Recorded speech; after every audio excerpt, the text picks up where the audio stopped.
Bonjour, ici Philippe Bouvard. Eh bien, je vous invite à suivre ma chaîne. Oui, vous savez, YouTube Philippe Bouvard officiel. À bientôt. Fin de Stop ou encore, évidemment on se retrouve la semaine prochaine à la même heure pour votre programme musical. Vous pourrez dire Stop ou encore, et puisque c'est désormais une tradition, nouvelle grille des programmes sur RTL, aussitôt à la fin de ce Stop ou encore, chaque samedi, chaque dimanche à partir de 11h30, je dis Allô Bouvard, et il est là, mais pas au téléphone. Merci Vincent. À la semaine prochaine Philippe.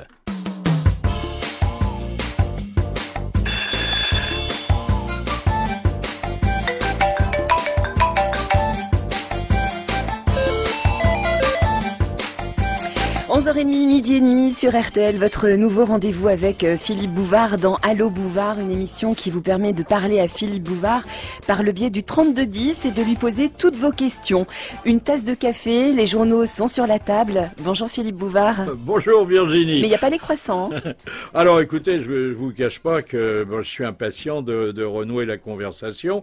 Je vous rappelle simplement que la conversation, il faudra qu'elle s'opère. Et de votre côté, comme du mien, avec du bon sens, avec de la bonne foi, et bien sûr, mais ça je vous fais confiance, qu'on reste de bonne compagnie. Et puis tout de suite, là, une petite nouvelle qui me touche beaucoup, parce que c'est le milieu journalistique qu'elle concerne. Time, vous savez, qui est un grand magazine américain, a dû réduire ses effectifs, mais il n'a pas réduit le nombre de ses pages. Donc il a fallu augmenter la productivité des collaborateurs de ce journal. Et on a trouvé une manière, on l'a essayé d'abord et puis elle s'est révélée probante, on fait entendre aux journalistes des bruits de vieilles machines à écrire. Et ces bruits s'amplifient au fur et à mesure qu'on approche de l'heure du bouclage. C'est une heure, vous savez, où les journalistes doivent rendre leurs copies. Et puis, on peut rapprocher ça de ce qui se passe maintenant dans certaines vignes, où on s'est également avisé que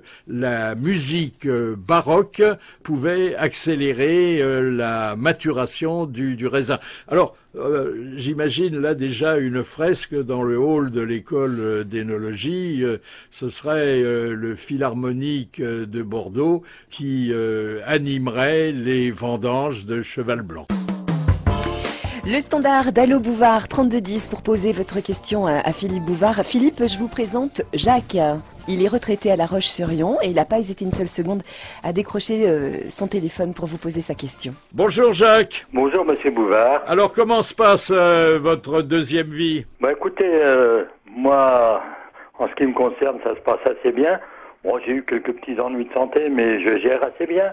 Bon, vous savez, les ennuis qu'on peut raconter soi-même, par définition, ne sont pas les plus gros ennuis. Alors, quelle est votre question, Jacques? Écoutez, Monsieur Bouvard, j'aurais aimé vous poser une question sur l'euthanasie et sur l'acharnement thérapeutique aussi sur les personnes en souffrance, en fin de vie, et principalement sur les personnes âgées. Oui. Mais peut-être que vous ne vous considérez pas encore comme une personne âgée. Oh, si, bien sûr. Alors attendez, c'est un sujet qui me concerne davantage que vous, puisque j'ai beaucoup plus d'années au compteur que vous. Alors, d'abord, si vous voulez, parlons de l'acharnement thérapeutique en donnant quelques exemples. Il y a certainement des acharnements thérapeutiques quotidiens encore, il y en a eu beaucoup, pratiqués sur des malades anonymes, mais on a gardé le souvenir d'acharnements thérapeutiques en faveur, si l'on peut dire, parce que c'est pas toujours la meilleure solution, on va en parler, de dirigeants de haut niveau. On se souvient par exemple que on a prolongé le général Franco pendant près d'un mois.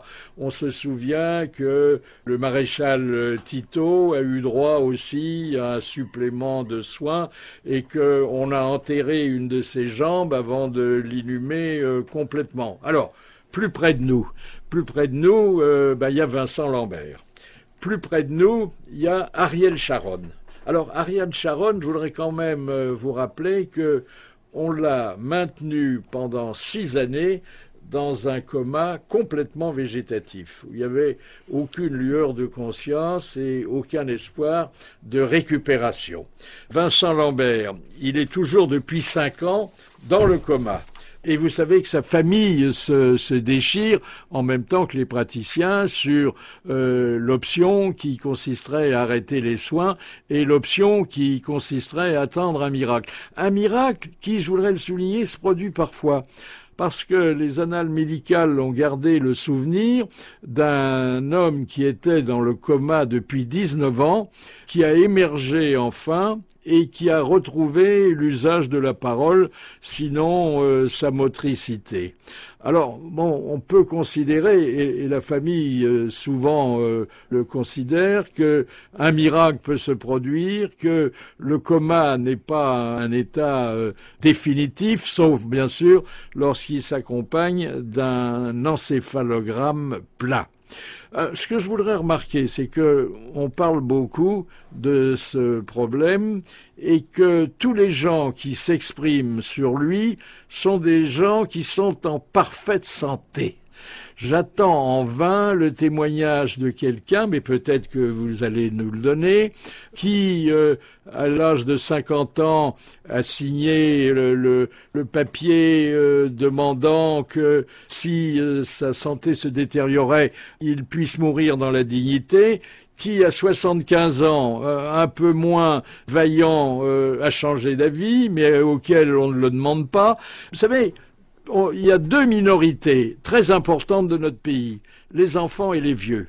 Et chaque fois qu'on légifère pour les enfants ou pour les vieux, eh ben, ce sont des adultes et des adultes bien portants qu'on fait parler. Alors, vous êtes pour ou contre l'euthanasie? Écoutez, M. Bouvard, moi je serais plutôt pour, mais je pense que la loi qui existe actuellement, je crois que c'est la loi Leonetti, convient assez bien puisque... C'est une bonne loi, mais elle n'est pas toujours appliquée, hein? Moi, je peux vous dire que j'ai eu le cas dans ma famille, pour ma maman qui était en fin de vie, et lorsque les médecins sont passés me voir, me dire votre maman est en fin de vie, et le médecin il a rajouté, si c'était ma maman, je ne m'acharnerais pas. Il avait passé le message, j'avais bien compris, mais j'avais dit, vous faites comme si c'était votre maman. Très bien. Et ma maman, dans la matinée, a commencé à sombrer petit à petit, elle est morte à 18h.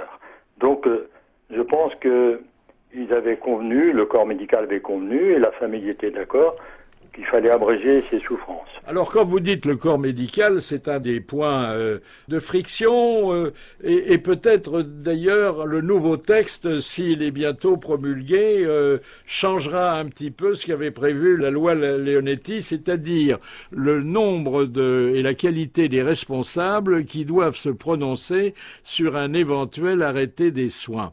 Il y avait une décision collégiale, si autant qu'ils m'en souviennent, dans la loi Leonetti.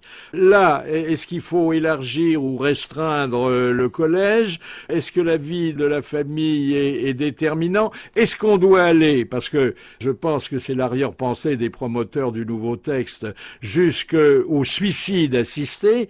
Je suis pas entièrement, si vous voulez, de votre avis. Alors, je suis pas en mauvaise santé, je vais avoir 85 ans, je travaille comme que j'en avais 40, je vous cache pas que ça me fatigue un peu plus, mais enfin ça m'enthousiasme autant, et je ne verrai pas d'un bon œil cette pratique se vulgariser dans les hôpitaux. Alors je m'explique, je suis hospitalisé, je suis dans mon petit lit, bon ça va plus ou moins bien, mais enfin ça va pas trop mal, j'ai encore ma conscience, je parle, je mange l'ordinaire des hôpitaux, c'est vous dire si j'ai conservé mon appétit.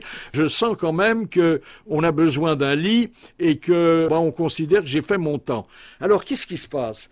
C'est une modification fondamentale des rapports dans l'univers hospitalier. Je suis dans mon petit lit, je vois un homme en blouse blanche qui entre dans la chambre. Et qu'est-ce que je me demande, moi, dans mon petit lit? Je dis, est-ce que c'est le préposé qui vient pour mettre le pied sur mon tuyau d'oxygène? Bon, ensuite, je sais que ma décision de vie, de survie ou de fin de vie est lié à l'avis du médecin traitant, du professeur qui dirige le service.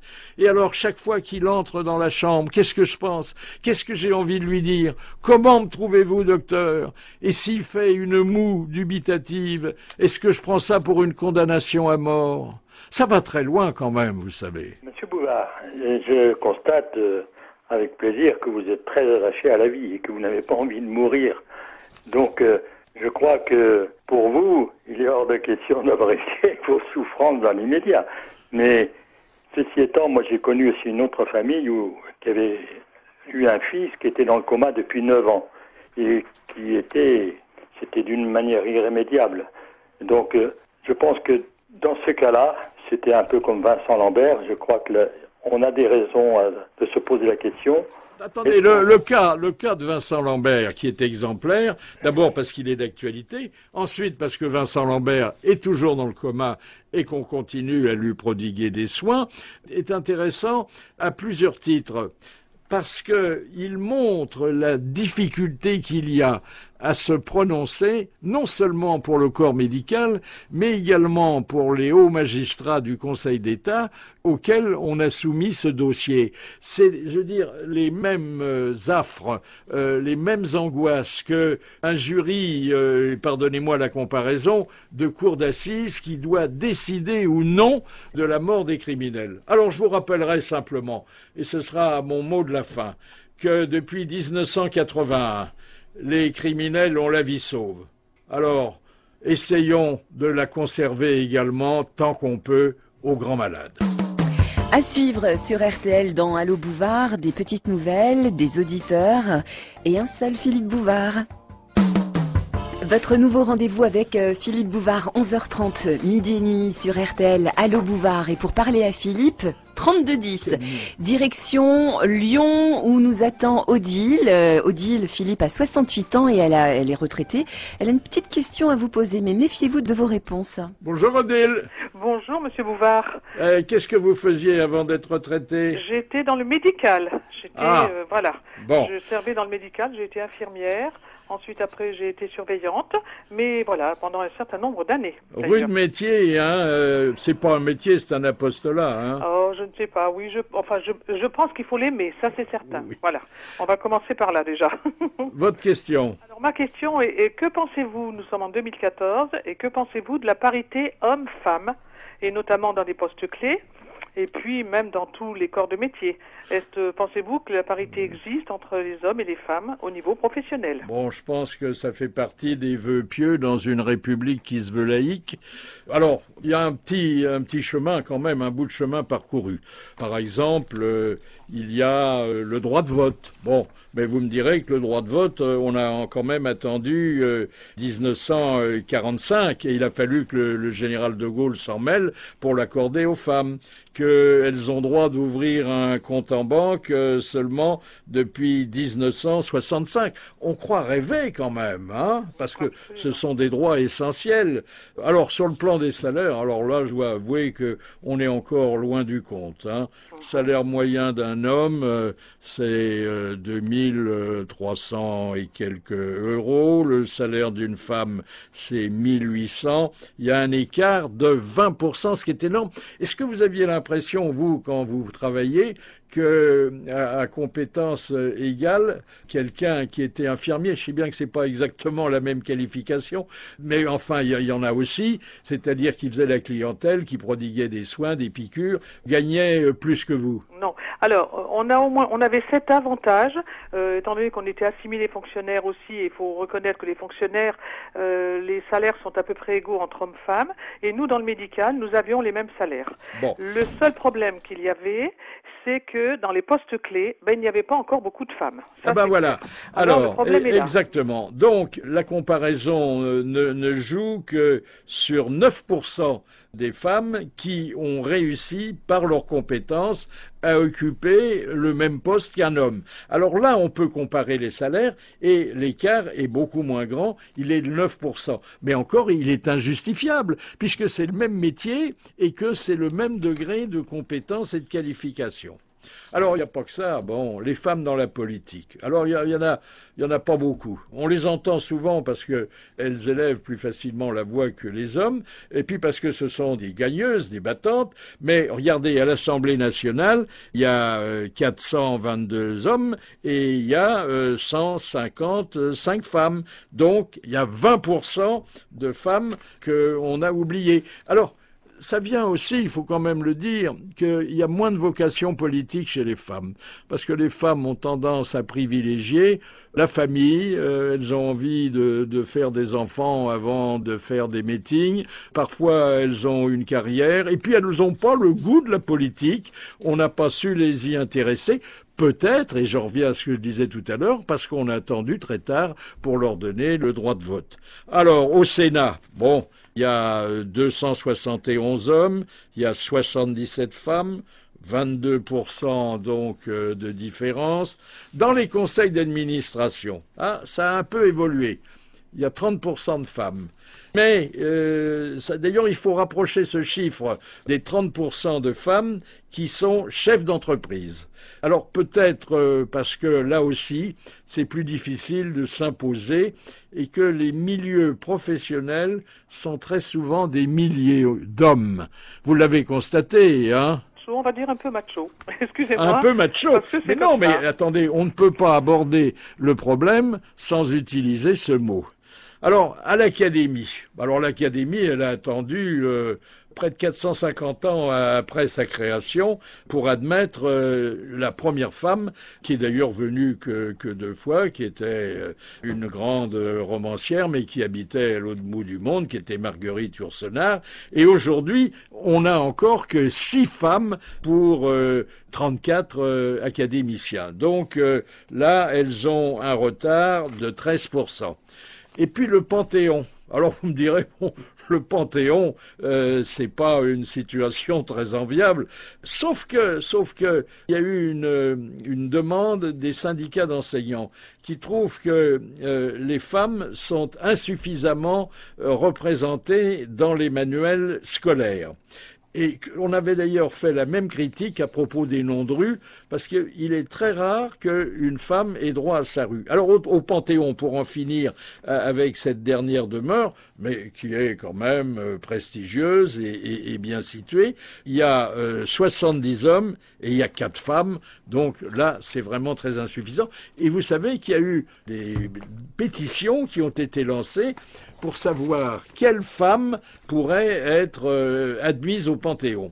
Alors, on a eu beaucoup de mal à lancer quelques noms de dames qui ne sont plus de ce monde, quelques noms de dames qui un jour n'en seront plus, mais qui sont toujours nos contemporaines, et qui sembleraient mériter cet honneur. Mais on est loin de la parité. Alors pourquoi ? Parce que on doit se référer là à l'histoire, et notamment à l'histoire de France. Et on s'aperçoit que les femmes dont on a gardé le souvenir et dont les manuels scolaires parlent, ce sont les favorites des rois, ce sont les femmes qui ont eu une fin violente. Je pense à Jeanne d'Arc sur son bûcher, je pense à Olympe de Gouges qui a fini sur la guillotine. Donc vous voyez des favorites et des martyrs, et on retient pas grand-chose.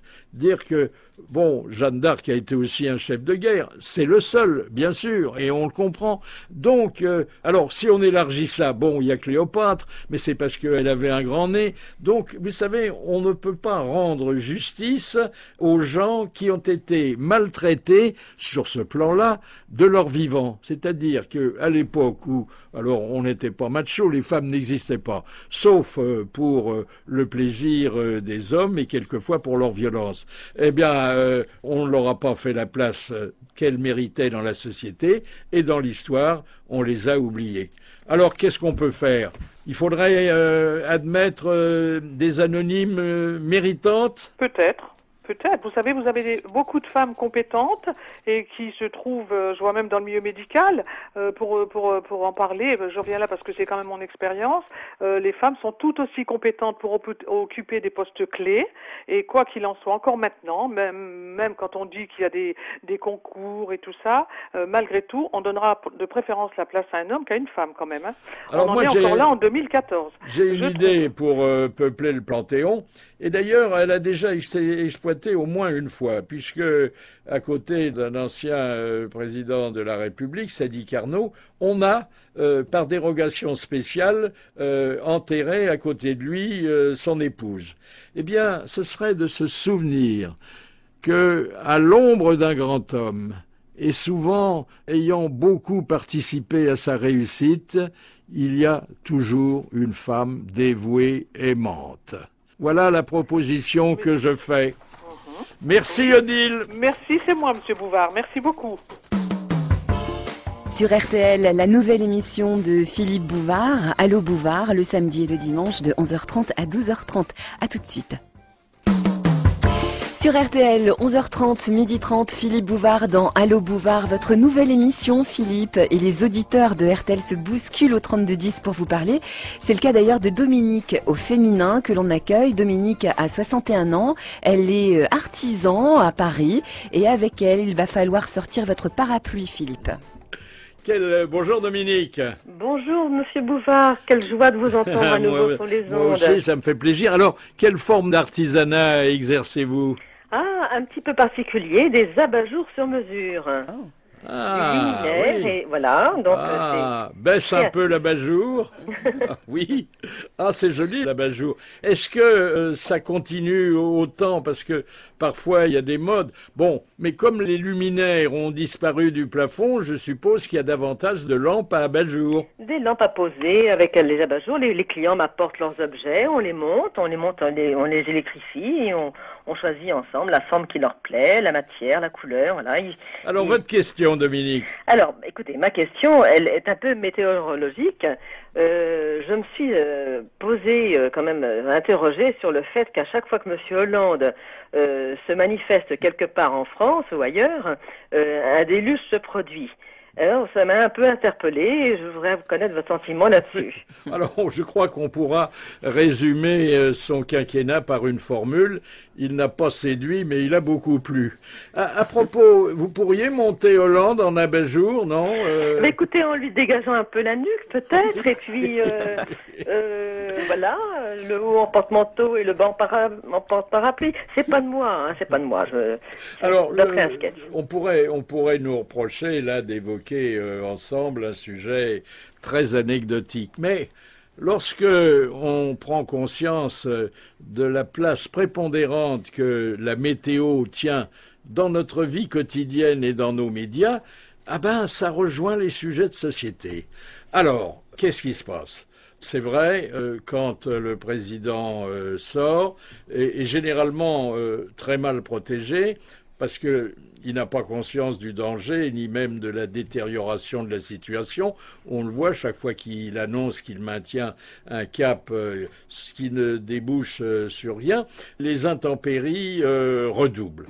Alors, plusieurs explications. D'abord, le chef de l'État a cessé de faire la pluie et le beau temps. Mais ça, on le savait dès le départ, et même quand il faisait encore beau. Ensuite, après son élection, il était sur un petit nuage. Et puis le nuage a crevé. Bon, et puis depuis, attendez, faut pas quand même lui faire porter un chapeau, encore qu'il devrait quand il pleut, qu'il n'est pas à la hauteur de sa tête, mais on a eu l'été le plus pourri de ces 20 ou 30 dernières années, et surtout dans des régions généralement épargnées. Alors, vous savez, les gens, ils font des amalgames un peu arbitraires et injustes, convenons-en. Ils disent, il faisait plus beau du temps du général. Écoutez, non, là, c'est facile. Alors, on pourrait dire que Hollande fréquente, parce que il n'a pas de conseiller en météo à côté de lui, des zones plus exposées que d'autres aux précipitations. Mais même pas. Paris, au mois de mai, c'est généralement très agréable. On peut évidemment se souvenir de cette lamentable remontée des Champs-Élysées, mais peut-être que si le chef du garage présidentiel avait vérifié le bon fonctionnement du toit ouvrant de la limousine à bord de laquelle il avait pris place, on aurait évité ces images ridicules et qui n'ont pas quitté leur mémoire. Qu'est-ce qu'il faut en penser ? Il faut en penser que Hollande a ce qu'on appelle la scoumoune. Voilà. Qu'il n'a pas de peau, que le ciel ne l'aime peut-être pas plus que la terre, et qu'il devrait avoir auprès de lui un météorologue. Et mieux que ça, Alors, je saurais pour que, même sur le service public, parce que vous allez voir, étant donné la nature de mon idée, ça peut poser des problèmes délicats, dans les bulletins météo des chaînes publiques, on aille jusqu'à dire, et après les prévisions générales, le président de la République doit être demain à Limoges. Naturellement, on peut s'attendre au pire. Ne sortez pas, si vous allez l'applaudir, sans votre parapluie. Oui, je crois que il va... Bon, il faut qu'il se protège, il n'y a pas de problème. Non, mais attendez, la pluie finalement... La pluie a pris une importance un peu disproportionnée. Hein. Alors, bon, vous me direz que surtout l'été, en période de haute saison touristique, elle conditionne le chiffre d'affaires de nombreuses professions qui se battent les flancs le reste du temps et qui comptent beaucoup sur le beau temps. Alors bon, il y a les plagistes, il y a tous les restaurateurs qui travaillent dans des terrasses qui disparaissent dès l'automne. Mais les gens se protègent. Est-ce que si on offrait un imperméable et un chapeau qui va avec, pourquoi pas? Il y a des ensembles qui sont très saillants. Au chef de l'État, il n'aurait pas l'air un peu moins ridicule. Encore que, vous savez, hein, ce qu'on appelle maintenant le syndrome de la goutte au nez, ça humanise beaucoup un homme. Merci Dominique. Merci Monsieur Bouvard et bonne continuation. Je suis très heureuse de vous entendre. Merci. À bientôt. Au revoir Monsieur Bouvard. Au revoir. Dans Allo Bouvard, on raccroche le téléphone le temps des infos et on le décrochera de nouveau au 3210 pour vos questions à Philippe Bouvard et pour la deuxième partie de l'émission. RTL, il est midi. Sur RTL, la nouvelle émission de Philippe Bouvard, Allo Bouvard, le samedi et le dimanche de 11h30 à 12h30. Et voici que commence la deuxième partie avec une autre petite nouvelle que vous avez choisie, Philippe. On estime à 7000 le nombre des malades qui décèdent chaque année à cause de la mauvaise écriture des praticiens qui ont rédigé de façon incompréhensible, même pour le pharmacien, l'ordonnance qui aurait pu les sauver. Prenons de l'altitude. À propos, par exemple, des repas en avion. Les repas en avion sont jugés souvent détestables par les voyageurs. Et on a trouvé une explication extra-gastronomique. Elle est d'ailleurs très simple. Lorsque on s'élève en altitude, et on l'avait constaté chez les astronautes, on perd le sens du goût et de l'odorat. Alors, pas complètement. Bon, alors à quoi servirait que les cuistots d'Air France se décarcassent? Bon. Et puis alors, ça se passe sur un aéroport londonien. Il y a un commandant de bord qui est sur le point de décoller et puis il s'aperçoit, parce qu'il y a des tests et des capteurs qui permettent de le savoir, qu'il y a eu un afflux d'obèses qui rend son appareil trop lourd. Mais on lui dit, il faut quand même décoller. Alors comme il est prudent, il dit, bon, je décolle, mais je fais ouvrir les soutes, je laisse tous les bagages, j'emporte les hommes, mais je laisse les valises. Et c'est ce qui a eu lieu. Et on continue avec vos appels reçus au 3210 pour parler à Philippe Bouvard et lui poser votre question. C'est Allo Bouvard sur RTL, votre nouvelle émission. Alors tout de suite, Philippe, place à Isabelle de Caen. Elle a 47 ans et elle est conseillère à Pôle emploi au boulot, Philippe. Alors bonjour Isabelle. Alors conseillère à Pôle emploi, c'est un rude travail. Il paraît que avec l'augmentation du chômage et qui ne va pas de pair avec l'augmentation de vos effectifs, vous avez de plus en plus de dossiers à traiter, hein? Tout à fait. Bonjour Philippe. Bonjour. Quelle est votre question? Alors ma question était pourquoi en France l'apprentissage voire l'alternance reste peu utilisé alors qu'en Allemagne par exemple les jeunes peuvent commencer très tôt dans les entreprises et y apprendre un vrai métier. Alors l'apprentissage, vous avez vu quand même que ça revient dans le discours officiel, hein? Ah oui, ça j'ai vu, oui. Vous devez avoir beaucoup de jeunes qui viennent vous voir. Oui, tout à fait, oui. Qu'est-ce qu'on leur propose aujourd'hui à ces jeunes?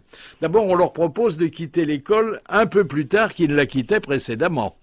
Moi, j'ai connu une époque où, à 13 ans, si on n'avait pas la vocation des études et si on avait envie notamment d'exercer un bon métier manuel, et Dieu sait qu'il y en a des bons et qui ont des débouchés, on pouvait quitter l'école. On en savait assez parce que le certificat d'études vous donnait souvent plus de connaissances que le bac au rabais d'aujourd'hui, et ça se passait ensuite très bien. À 18 ans, on avait un métier et on commençait la vie active. C'est plus le cas aujourd'hui. Alors vous avez raison de signaler qu'en Allemagne, ça fonctionne différemment. Mais vous, qui êtes de la partie, est-ce que la mentalité des Allemands à l'égard du travail n'est pas totalement différente de la nôtre? Oh, si, je pense complètement, oui. Et puis, on note un exil, un exode même des diplômés, des surdiplômés, qui sont 27% à passer la frontière. Alors, est-ce que on peut pas retenir la responsabilité de Jacques Chirac? Alors je m'explique. Il a supprimé ce qu'on appelle la conscription, c'est-à-dire le service militaire. Or, pardonnez-moi une expérience personnelle, j'ai fait mon service militaire. Qu'est-ce que je voyais autour de moi? Je voyais des gens qui apprenaient un métier. Ils étaient arrivés sans savoir ce qu'ils feraient plus tard, et puis ils découvraient la mécanique, ils découvraient le jardinage, ils découvraient la cuisine, et en fin de parcours militaire, ils avaient un métier. Et ça, c'était quand même formidable. Et puis alors aujourd'hui, pourquoi manque-t-on d'apprentis? Parce qu'il y a un tas de jeunes qu'on encourage, ou en tout cas qu'on ne décourage pas, et qui font des études supérieures dans des filières qui ne débouchent pas sur l'emploi. Je pense à des études littéraires qui sont très gratifiantes pour ceux qui les poursuivent, mais qui ne donnent absolument pas l'assurance de trouver un emploi à l'arrivée, ou alors d'autres disciplines qu'on étudie par plaisir personnel, mais qui n'auront pas véritablement d'incidence professionnelle. Or, vous savez quel est aujourd'hui l'âge légal des apprentis? En France, oui. 16 ans. 16 ans. Démarrage de l'apprentissage, 16 ans. Et vous savez quel est le maximum défini par le législateur pour ce même apprenti? À 25 ans. 25 ans. Donc vous vous rendez compte, on est encore apprenti à 25 ans. Allez donc trouver un boulot. Et je ne vois pas d'ailleurs comment on pourrait s'en sortir. Parce que, alors là je vous pose la question, est-ce qu'un bon apprentissage débouche souvent sur un bon emploi? Je pense effectivement qu'un bon apprentissage avec un bon maître d'apprentissage aujourd'hui permet effectivement d'avoir des compétences et de pouvoir les utiliser n'importe où ailleurs, parce que le marché du travail fait qu'effectivement aujourd'hui on change plus souvent d'employeur, donc voilà. Quelle est votre solution? Moi, je reste persuadée que l'alternance, que ce soit de l'apprentissage ou du contrat de qualif, ou du contrat de qualif, c'est du contrat de professionnalisation, pardon, c'est pour moi c'est la meilleure école pour aujourd'hui obtenir un emploi et avoir réellement sur le marché des compétences à vendre. Mais vous ne confondez pas pour autant l'apprentissage et le stage, hein? Ah non, c'est pas du tout la même chose, non. Alors, le stagiaire, qui est parfois pas rémunéré, mais on a cité le cas d'un chef d'entreprise, peut-être qu'il est passé sous vos yeux, qui avait une PME et qui n'employait que des stagiaires et qui n'en payait aucun. Bon, ça c'est de l'escroquerie, c'est de l'abus. Heureusement, c'est de moins en moins possible et toléré. Est-ce que vous avez une statistique sur le nombre d'apprentis qui, c'est une question aussi valable pour les stagiaires, qui, ayant intégré pendant un certain temps un milieu professionnel, ont suscité des sympathies, se sont fait des relations et trouvent ensuite une place dans l'entreprise qui les avait accueillis? Alors non, mais je pense que ça reste aujourd'hui. D'abord, souvent c'est plutôt les jeunes qui ont envie d'aller voir ailleurs comment ça se passe. Et c'est eux qui cherchent, et quand ils sont dans le milieu professionnel, ils ont plus de possibilités. Bon, je vous souhaite bon courage. Je vous remercie Isabelle, beaucoup. Parce que vous n'êtes pas prêt de vous croiser les bras. Non, tout à fait, je vous remercie. Au revoir. Au revoir. À suivre dans Allô Bouvard sur RTL, d'autres petites nouvelles choisies par Philippe Bouvard et vos questions au 3210. 11h30, midi et demi sur RTL, votre nouvelle émission Philippe Bouvard, Allô Bouvard. Et au fait, d'autres petites nouvelles, Philippe ? Oui, alors des petites nouvelles qui vont dans un sens que vous connaissez bien, Virginie, qui est celui très très très en vogue, et on le comprend, de la recherche de l'âme sœur. Alors bon, les rencontres dans le minimum de temps. D'ailleurs, ensuite, on passera pas tellement de temps avec la personne qu'on aura rencontrée, donc il faut pas s'attarder trop. Mais il y a du nouveau. C'est le speed dating, est totalement rénové, c'est-à-dire on a toujours 5 ou 8 minutes pour séduire le partenaire qu'on vous propose, mais chacun des deux a un sac en papier sur la tête. Ce qui fait qu'on est séduit par la conversation, parfois par l'odeur, on n'est pas interdit d'avoir une bonne eau de toilette, mais qu'on ne découvre qu'à l'issue de la rencontre la tête qu'a l'autre. C'est amusant, non? Et puis alors une autre trouvaille. Ce sont des magasins qui flanquent des instituts de rencontres, ce qu'on appelait avant des instituts de rencontres matrimoniales, mais on a abandonné l'expression. Et alors, dans la vitrine et sur les étalages intérieurs de cette boutique, figurent, tenez-vous bien, figurent des t-shirts qui ont été portés et qui sont odoriférants. Oh non. Et alors, on s'approche, on prend un t-shirt, en pensant d'ailleurs qu'il a quand même un minimum de propreté, on le reliffe et là, il peut se produire un petit miracle physiologique. Certaines phéromones vous mettent dans un émoi sexuel qui vous pousse à conclure qu'il faut rencontrer la personne qui l'a porté de toute urgence pour pouvoir passer un bon moment. Il ne faut pas que ça sente l'animal non plus. 11h30, midi et demi sur RTL, votre nouvelle émission, Philippe Bouvard, Allô Bouvard, et figurez-vous qu'un autre Philippe a des choses à vous dire. Ah oui, un Philippe, vous connaissez bien, un Philippe avec lequel j'œuvre depuis une trentaine d'années. C'est Philippe Chevalier. Or, figurez-vous que Philippe Chevalier s'est découvert une nouvelle vocation, une vocation d'horoscopiste, parce que il admire beaucoup Christina. Allô, Philippe? Oui. Alors, cher Philippe, voici les précisions astrologiques de la semaine prochaine concernant Madame le garde des Sceaux, Christiane Taubira. Née sous le signe de la Balance, vous êtes faite pour occuper le poste qui est le vôtre aujourd'hui, ministre de la Justice. N'écoutez pas ceux qui vous considèrent comme un véritable fléau, ou préféreraient vous voir garder le seau à ordures et marcher la tête haute, même si vous êtes à bicyclette où il est d'usage de l'abaisser pour avoir l'air d'un coureur. Travail. Cette semaine, soyez aimable avec vos nouveaux collègues, en particulier avec ceux qui débutent. Il y a dans votre entourage, autour de la table du Conseil des ministres, un jeune homme aux dents longues qui vient d'être appelé à de hautes responsabilités. Ne le froissez pas sous prétexte qu'il n'est pas un farouche opposant au capitalisme. Adressez-lui la parole, demandez-lui des nouvelles de ses enfants, même s'il n'en a pas. Et ne soyez pas fermés comme pourraient l'être des portes de prison, surtout vous qui avez l'habitude de les ouvrir. Amour.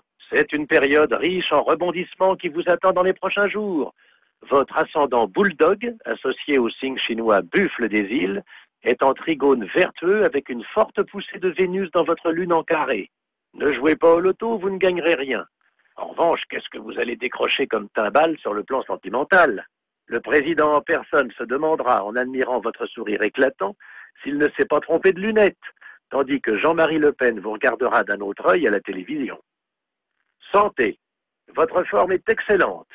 Continuez à aller au bureau à bicyclette.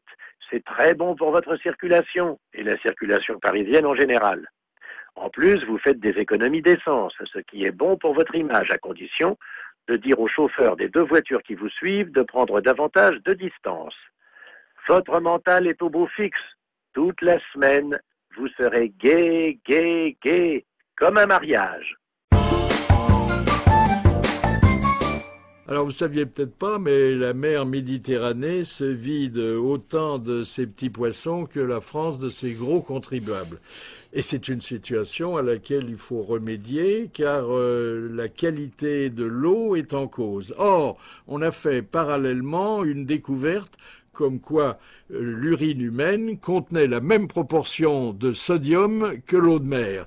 Alors, plus on se soulagera au bord de la mer, et mieux la mer se portera, et davantage on retrouvera de poissons dans notre assiette. Philippe, je vous laisse avec Rémi de Châtellerault, qui a 23 ans. Et figurez-vous, Rémi est étudiant en journalisme. Est-ce que vous êtes prêt pour l'interview? Ah oui, ça me fait plaisir de voir un jeune confrère. Bonjour Rémi. Bonjour Philippe. Alors ça marche le métier là? Bah ça marche, je pense que ça va marcher, j'espère. C'est un beau métier quand même, hein? C'est le plus beau des métiers. Surtout quand on l'a choisi par vocation et pas parce qu'on a raté un autre métier, hein? Exactement, c'est pas le genre de métier qu'on choisit par défaut.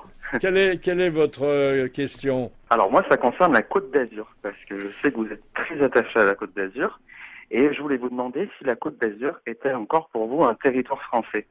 Parce que j'ai lu récemment qu'il y avait 10 000 Tchétchènes qui se sont fixés à Nice en quelques années. Et aussi, on voit souvent des oligarques russes qui s'achètent d'énormes propriétés, de magnifiques propriétés de notre côte. Ouais. Alors pour vous, est-ce que c'est encore un territoire français, la Côte d'Azur? Alors écoutez, on pourrait élargir la question et répondre d'ailleurs par la négative. Est-ce que un pays qui, comme la France, accueille chaque année 100 millions d'étrangers est encore un pays français? Et bien sûr, oui. Donc, faut pas qu'il entre, mais je pense que c'est pas votre cas, une démarche xénophobique dans cette question. Alors, il est certain qu'il y a beaucoup d'étrangers en France. Il y en a 3 700 000. Bon, ce qui est d'ailleurs raisonnable à mes yeux, mais un peu beaucoup aux yeux de certains. Alors, il y a d'un côté des étrangers qui ont trouvé refuge chez nous, refuge, mais pas toujours emploi ni logement, on peut le déplorer. Et puis, il y a de l'autre côté, et ce sont ceux que vous évoquez, les étrangers privilégiés, n'est-ce pas? Ce sont ceux-là. Alors, les étrangers privilégiés, ils sont comme les touristes que nous accueillons. Ils participent à notre prospérité. Alors, il est certain que la Côte d'Azur est un bon exemple que vous avez choisi.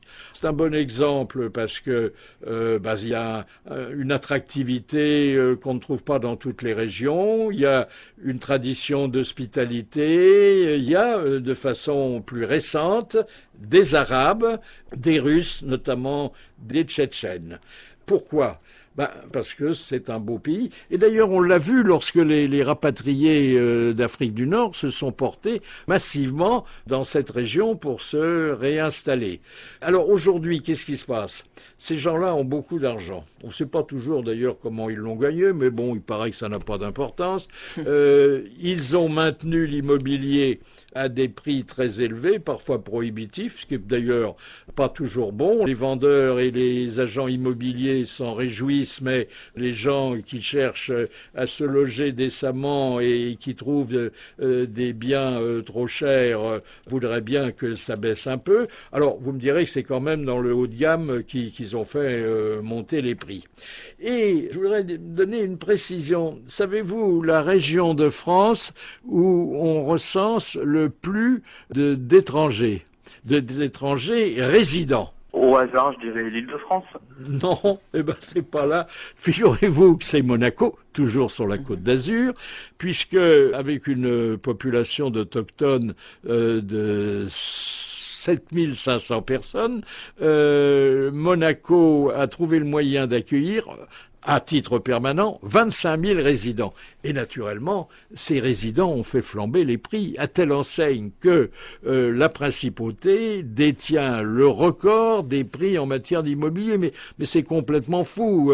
Un 3 pièces peut valoir 2 millions d'euros. Bon, il y a une diaspora. C'est-à-dire que chaque fois qu'il y a des étrangers qui s'installent dans un pays, s'ils sont contents, ils le disent aux compatriotes qui sont restés au pays, et ces compatriotes saisissent la première occasion pour les rejoindre, notamment à l'occasion des regroupements familiaux.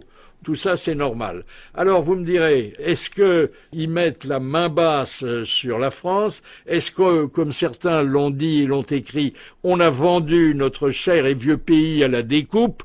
Un peu quand même, hein? Pas complètement, mais un peu. Alors bon, par exemple, le CAC 40, qui est quand même la référence en matière d'entreprise de haut niveau, il est détenu à 50% par des étrangers. Ça fait beaucoup. Hein.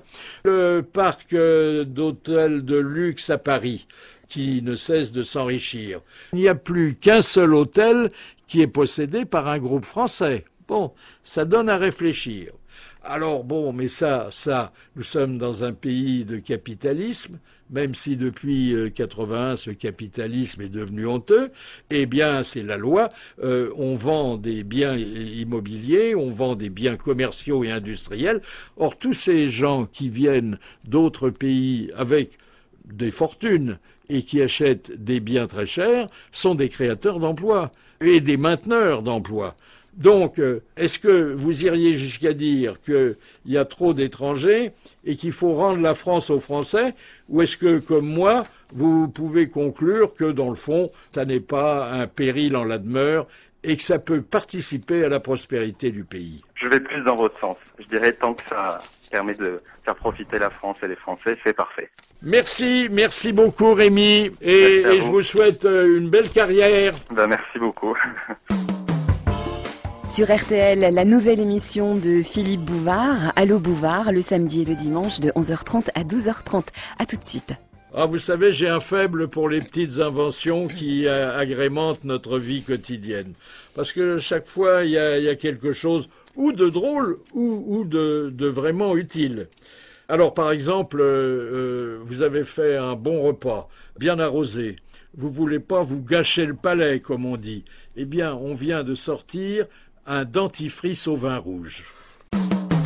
Tous les samedis et tous les dimanches entre 11h30 et midi et demi sur RTL, vos questions à Philippe Bouvard dans Allô Bouvard, votre nouvelle émission Philippe. Place à Eric, 47 ans. Eric est agent immobilier et il nous appelle de Belgique, à Mouscron exactement. Bonjour Eric.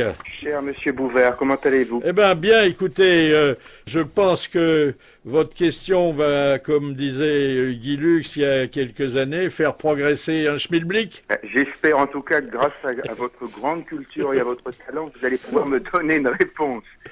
J'aimerais savoir en fait pourquoi, et ça c'est à prendre en exemple, la Suisse est-elle aussi prospère?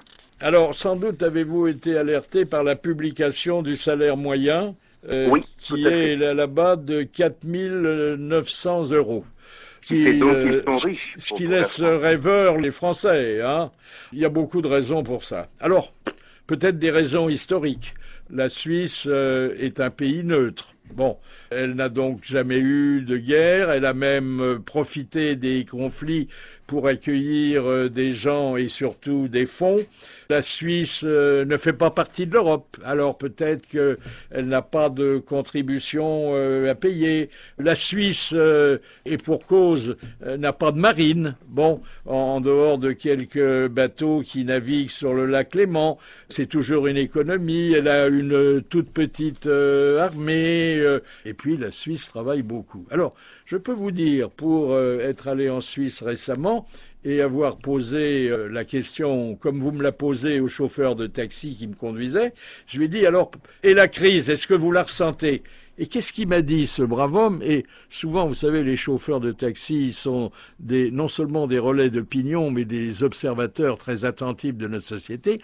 Il m'a dit, monsieur, la crise est un mot qui ne s'écrit ni ne se prononce dans aucune des 4 langues officielles de notre confédération.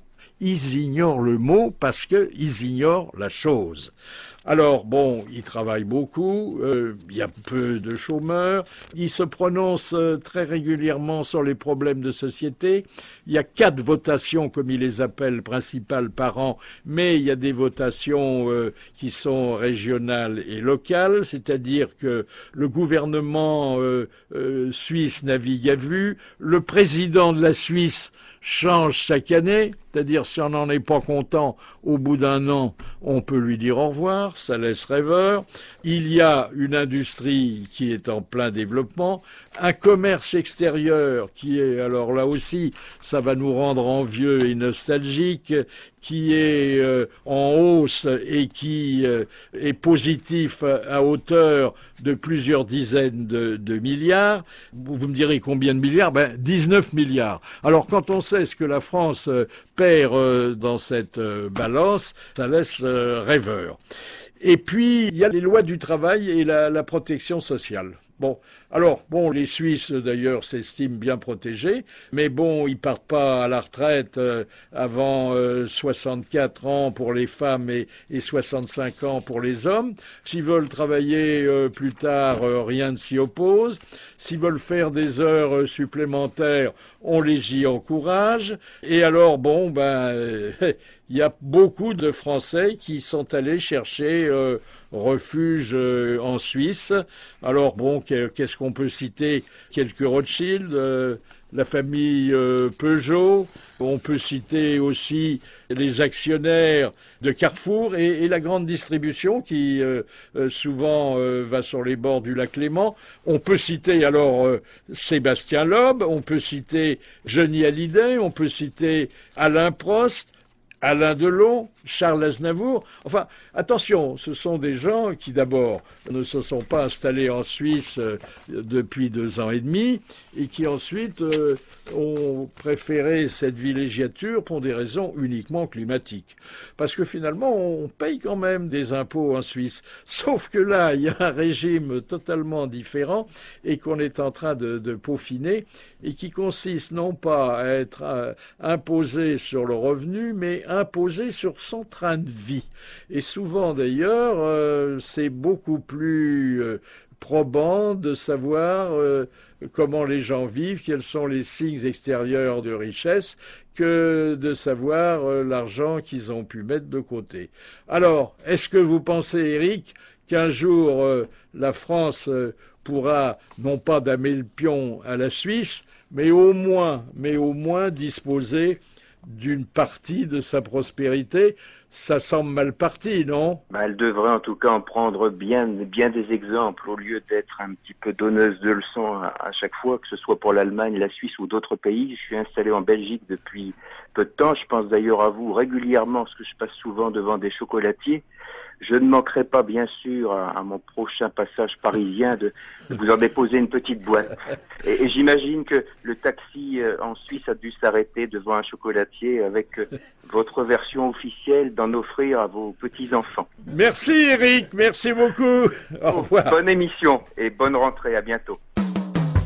Et bien voilà, c'est déjà terminé. Allo Bouvard, rendez-vous Philippe samedi prochain dès 11h30 sur RTL jusqu'à 12h30 avec vos petites...